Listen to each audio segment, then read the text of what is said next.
दूसरी बारी है जी।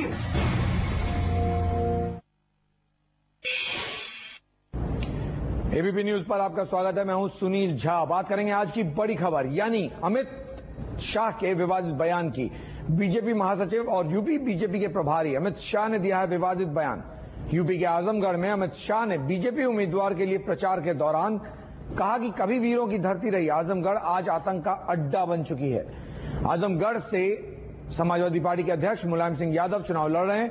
बीजेपी ने यहां से अपने मौजूदा सांसद रमाकांत यादव को टिकट दिया है और रमाकांत यादव के समर्थन में ये प्रचार कर रहे थे अमित शाह जब उन्होंने ये बयान दिया कि आजमगढ़ अब आतंकवाद का गढ़ बन गई है।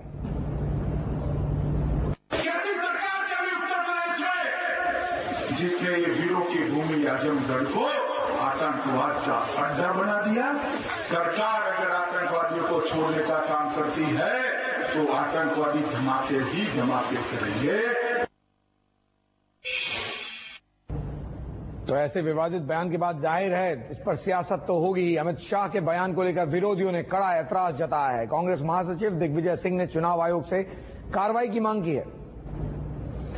यह है ट्वीट जो दिग्विजय सिंह ने किया पूरे मुद्दे पर। आजमगढ़ हिंदू मुसलमानों के बीच अच्छे संबंधों के लिए जाना जाता है। आजमगढ़ में 1947 के बंटवारे और 1992 में बाबरी मस्जिद गिराए जाने के बाद भी दंगे नहीं हुए थे। मैं आजमगढ़ के बारे में अमित शाह की टिप्पणी की कड़ी निंदा करता हूं। चुनाव आयोग को इस पर कार्रवाई करनी चाहिए। तो ये वो ट्वीट है जो दिग्विजय सिंह ने किया है इस पूरे मुद्दे पर, जो बयान अमित शाह ने दिया है। क्या मोदी बम धमाकों के आरोपी असीमानंद और प्रज्ञा सिंह के एनजीओ शहरी आश्रम को अपनी सरकार की तरफ से दिए गए अनुदान के बारे में बताएंगे? ये सवाल पूछा है दिग्विजय सिंह ने नरेंद्र मोदी से।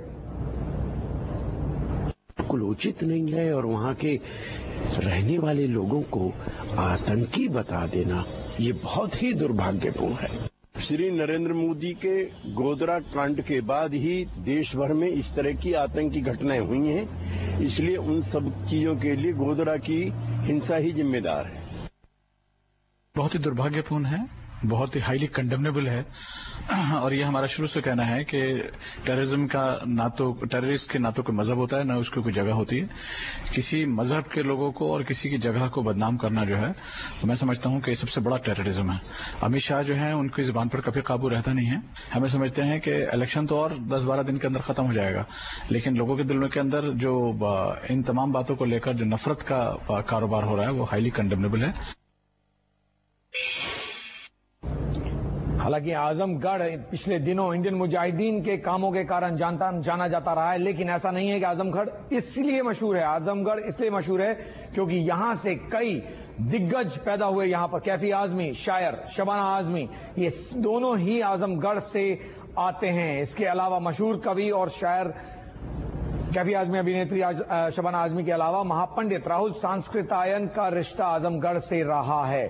तो ये वो लोग हैं जो आजमगढ़ से जिनका रिश्ता रहा है। पूर्व मुख्यमंत्री राम नरेश यादव भी आजमगढ़ से ही आते रहे और इस बार मुलायम सिंह यादव यहां से चुनाव लड़ रहे हैं। तो जाहिर तौर पर केवल आतंकवाद के लिए नहीं जाना जाता रहा आजमगढ़। आजमगढ़ की पहचान और भी कारणों से है और यह अफसोसजनक है कि आजमगढ़ गलत कारणों से पिछले दिनों खबरों में रहा है।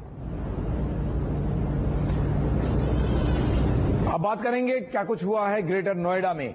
पाकिस्तान मुर्दाबाद नहीं कहने पर दिल्ली से सटे ग्रेटर नोएडा के एक प्राइवेट कॉलेज में कश्मीरी छात्रों से मारपीट का मामला सामने आया है। आरोप है कि कुछ सीनियर छात्र